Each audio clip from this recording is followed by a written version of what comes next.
For my fifth discovery project, I visited the Smithsonian National Museum of African Art. In the Smithsonian Museum of African Art, there was a wide variety of pieces that range from paintings to large sculptures. This piece is called the Efik mask, and from the outside it seems scary and intimidating, but it was actually made to show the ideal beauty at the time. Her teeth are perfectly filed with a distinctive hairstyle that shows she is ready for marriage.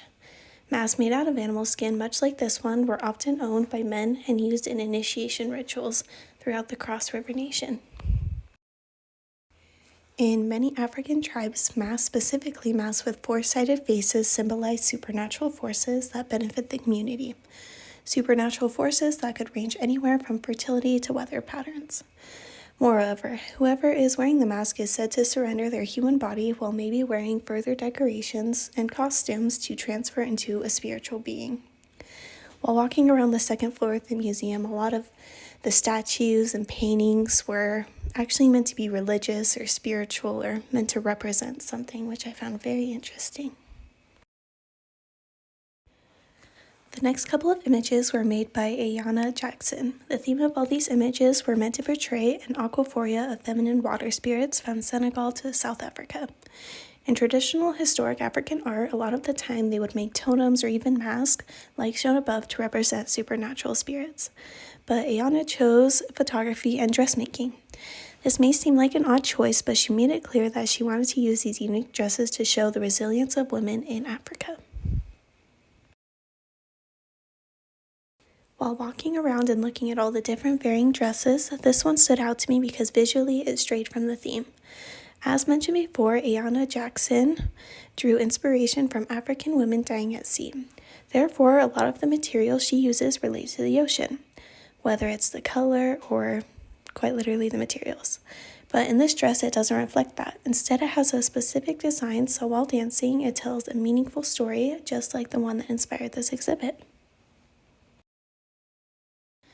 From my perspective, this dress was one of the most extravagant, eye-catching designs. The length of the dress was made out of blue fishing line flowing out all the way to the ground. The waist is made out of rope, much like the ones you see on a ship, with other objects surrounding the base of the dress fitting the aquaphoria theme. As mentioned before, a lot of these works were meant to honor those who died and capture the essence of water spirits in Africa, specifically womanly spirits.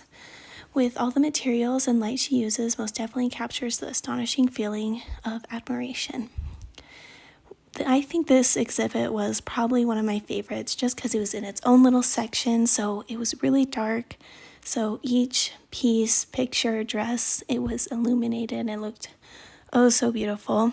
And when you walk into the exhibit, there's kind of like this warning plate, and it says if you're sensitive to smell, light, be careful when exiting, because not only is it so visually appealing, they use smell to kind of remind you of water. And personally, what it reminded me of was being like on a fishing boat, like below deck, kind of that musty, just that smell. And I think it just added more to the experience of appreciating women and their resilience in this specific exhibit. And these are my sources.